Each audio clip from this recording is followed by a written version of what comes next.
Hi hello నమస్తే. Welcome to Veerinchi's writings. అందాల రాక్షసి కథ ఎపిసోడ్ 10. ఈ స్టోరీ కొంచెం 2 డేస్కి డిలే అవుతుంది. దయచేసి ఏమీ అనుకోరని అర్థం చేసుకోవాలని కోరుకుంటూ కథలోనికి వెళ్దామా? ఓకే, స్టార్ట్ చేద్దాం స్టోరీ. ఏడ్చినట్టుంది. రేపు నాన్న కాలేజ్కి వస్తే నేను ఎప్పటిలా టోర్నమెంట్కి వెళ్తూ అప్పుడప్పుడుకి కాలేజ్కి వెళ్తున్నా అనే విషయం తెలిసిపోతుంది రాశి అని కంగారుగా చెప్పింది ఇషిత. ఓహో, అవును కదా, ఇదొకటి ఉంది కదా. సర్లే, నువ్వు కంగారు పడకు. అంకుల్ రేపు కదా కాలేజ్కి వెళ్తా అన్నారు. ఈలోపు ఏదో ఒకటి ఆలోచిద్దాంలే. నువ్వు ఇలా అన్నింటికి టెన్షన్ పడకు, ఓకేనా అంది రాశి. నీలాంటి ఫ్రెండ్ ఉంటే టెన్షన్ ఎందుకు దండగా అంటూ వచ్చారు వసుంధర గారు. నువ్వా అమ్మా, నానమ్మేమో అని కంగారు పడిపోయాను అంది ఇషిత కంగారు పెడుతూ. నీ జీవితంలో సగం రోజులు క్రికెట్తో గడిచిపోతే మిగతా సగం రోజులు టెన్షన్తోనే గడిపేసేలా ఉన్నావు అంది రాశి. ఏం చేస్తాం చెప్పు, అందరికీ నీలాంటి ఫ్రీడమ్ ఉండదు కదా అని బదులు ఇచ్చింది ఇషిత. జీవితం చాలా చిన్నది ఇష్యూ. మనకి నచ్చినట్టు కూడా కొన్నాళ్ళైనా మనం జీవించాలి. కొన్నాళ్ళు గడిచాక అయ్యో అలా గడపలేకపోయానే నా జీవితంలో అని బాధపడకూడదు ఇష్యూ, సరేనా? గడిపిన కాలాన్ని తలుచుకుని ఎప్పుడూ మనం మురిసిపోయేలా జీవించాలి అని అంది రాశి. నిజంగానమ్మా, చిన్నదానివైనా కానీ సరిగ్గా చెప్పావు. కానీ ఆ అవకాశం అందరికీ దొరకదు రాశి అని తన తలను నిమురుతూ చెప్పి, మీరిద్దరూ మాట్లాడుకుంటూ ఉండండి, నేను మీ ఇద్దరు తినడానికి ఏమైనా తీసుకొస్తాను అని అన్నారు వసుంధర. అయ్యో వద్దాంటీ, పర్లేదు ఆంటీ, వద్దాంటీ అన్నారు. పెద్దమ్మ పాపం నా కోసం ఎదురు చూస్తూ మీ అత్తగారి చేతిలో బలైపోయింది పాపం అంది రాశి. మా అత్తయ్యకి మీ పెద్దమ్మకి టిట్ ఫర్ టాట్ సమాధానాలు ఇచ్చేస్తారులే, నువ్వేం కంగారు పడకు, కూర్చో రాశి, ఎన్ని రోజులైందో నిన్ను చూసి అని అన్నారు వసుంధర గారు. ఇక నుండి రోజు చూద్దురాంటీ అంది రాశి నవ్వుతూ.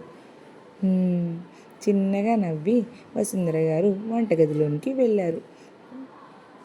వసుంధర, మీ పిల్లాడికి బీటెక్ అయిపోయినట్టుంది, ఉద్యోగం సద్యోగం ఏమైనా చూసుకున్నాడా, లేక ఆ క్రికెట్ ఆ బ్యాట్ పట్టుకుని తిరుగుతున్నాడా అని వెటకారంగా అడిగారు సుభద్ర రాజేశ్వరిని. అదే అండి, ఉద్యోగం వెతుకుతుంటే బ్యాట్ పట్టుకుని తిరుగుతున్నాడు పిన్నిగారు అని అన్నారు రాజేశ్వరి గారు. ఏం పాపం, బ్యాట్ పట్టుకుని తిరగకపోతే ఉద్యోగం ఇవ్వరట అని అడిగారు వెటకారంగా సుభద్ర. మరింత వెటకారాన్ని చోరించి రాజేశ్వరి గారు, అబ్బే లేదు పిన్నిగారు, ఎవరైనా వాడి ఉద్యోగం కెరియర్ గురించి తిక్కగా మాట్లాడితే అక్కడే బ్యాట్తో సమాధానం చెప్పడానికి అని చెప్పారు గంభీరమైన గొంతుకుతో. రాజేశ్వరి నవ్వుతూ, ఇది మరీ బాగుంది, అడిగిన వారందరినీ కొడతాడా ఏంటి? చదువు అవ్వగానే ఉద్యోగమే కదా చేయాలి, అయినా తల్లిదండ్రులుగా చెప్పాలి కానీ మీ పిల్లాన్ని వెనకేసుకుని వస్తారేంటి? విడ్డూరం కాకపోతేను ఇదెక్కడా చూడలేదమ్మా ఇంత విడ్డూరాన్ని అని అన్నారు సుభద్ర. వాడి భవిష్యత్ గురించి వాడికి ఒక ఆలోచన ప్లానింగ్ ఉన్నాయండి. వాడికి క్రికెట్ కన్నా స్టేడియంని మేనేజ్ చేయడం లాంటివి చాలా అంటే చాలా ఇంట్రెస్ట్. క్రికెట్ వాడి ప్రాణం అండి. అలాంటి ఇంట్రెస్ట్ ఉన్న వాటి వైపే వెళ్ళాలి కదా అనుకుంటున్నాడు, ఆ ప్లానింగ్లోనే ఉన్నాడు అన్నారు రాజేశ్వరి గారు. ఏంటోనమ్మా ఈ కాలం పిల్లలు, వీళ్ళు ఏం చేస్తారో ఏంటో ఏమీ అర్థం కాదు అంటూ మూతిని అని తిప్పుకున్నారు. వసుంధర గారు పకోడీ వేస్తుండగా, వెళ్ళొస్తానండి అని రాజేశ్వరి గారికి చెప్పి వెళ్ళబోతుండగా, అరే ఆగండి ఒక్క నిమిషం అని వేడివేడిగా పకోడీలు బాక్స్లో పెట్టి ఇచ్చారు. అయ్యో ఇవేం వద్దండి, వెళ్తాను అన్నారు రాజేశ్వరి గారు.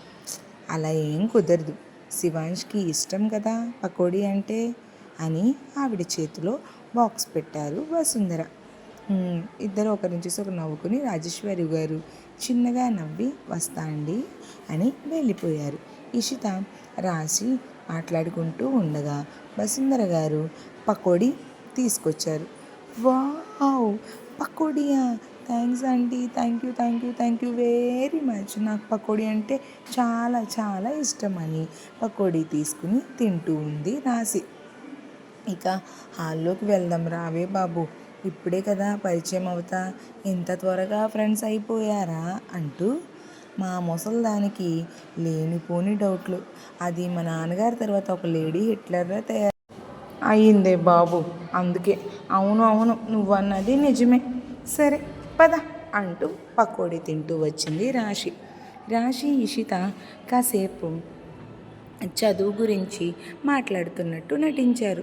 రాశి పకోడీ తింటూనే ఉంది. వసుంధర గారు తెస్తూనే ఉన్నారు. ఏ అమ్మాయి, నీకు మొహమాటం తక్కువ అనుకుంటా అని అన్నారు సుభద్ర వెటకారంగా రాశితో. రాశి చిన్నగా నవ్వి మొహమాటం కాదు మామగారు, చనువు ఎక్కువగా తీసుకుంటా అంది రాశి. సుభద్ర గారి మాటలు విన్న వసుంధర మనసులో, ఇవిడికి వయసు వచ్చింది కానీ మాట్లాడటం రాదు, ఏంటో ఎప్పుడు ఏదో ఒకటి అంటానే ఉంటుంది ఎవరొకరిని అని అనుకుంది మనసులో వసుంధర గారు. ఈవిడ అని వేసిన పకోడీ బాక్స్లో పెట్టి, మీ పెద్దమ్మకి ఈ బాక్స్ని ఇవ్వమ్మా అంటూ బాక్స్ రాసి చేతిలో పెట్టారు వసుంధర గారు. సరే ఆంటీ బాయ్ అని చెప్పి వెళ్ళింది రాశి. ఇందాక ఆ రాజేశ్వరికి కూడా బాక్స్ ఇచ్చావు కదే, మళ్ళీ ఈ పిల్లకు కూడా పకోడీ ఇచ్చావు అన్నారు సుభద్ర. ఆవిడికి వాళ్ళ బాక్స్ ఇచ్చాను అత్తయ్య గారు, ఖాళీది అని బదులిచ్చారు వసుంధర. ఓహో, ఏమోనమ్మా, ఒకవేళ 2 సార్లు పకోడీ ఇచ్చినా ఏమవుతుంది, నానమ్మ ఏదో మన ఆస్తి రాసి చేసేసినట్టు ఫీల్ అయిపోతున్నావు అంది ఇషిత.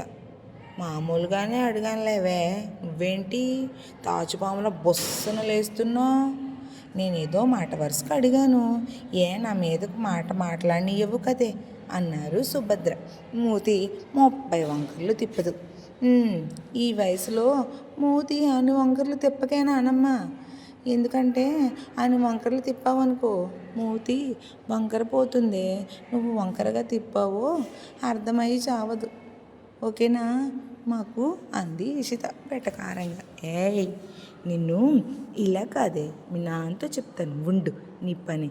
అరే సీతా అని సాగదీస్తూ అన్నారు సుభద్ర. అమ్మో, నాన్న వచ్చేస్తారేమో అని గదిలోకి వెళ్ళిపోయి గబగబా బుక్స్ పట్టుకుని కూర్చుంది ఇషిత. రాసి ఒక చేతితో పకోడీ బాక్స్ పట్టుకుని ఇంకో చేతితో బుక్స్ పట్టుకుని తన బ్లాక్లోకి వెళ్తుండగా ఒక వ్యక్తిని మళ్ళీ గుద్దేసింది. మరి రాశి ఎవరిని గుద్దింది అనుకుంటున్నారు? తెలియాలి అంటే నెక్స్ట్ ఎపిసోడ్ కోసం వెయిట్ చేయండి. ఎపిసోడ్ ఎలా అనిపించిందో కమెంట్ చేయండి, సబ్స్క్రైబ్ చేసుకోవడం మర్చిపోవద్దు. అలాగే స్టోరీ కూడా ఎలా అనిపించిందో కమెంట్ చేయండి. Thank you all. వీడియో కూడా ఎలా అనిపించిందో చెప్పండి. Thank you, bye.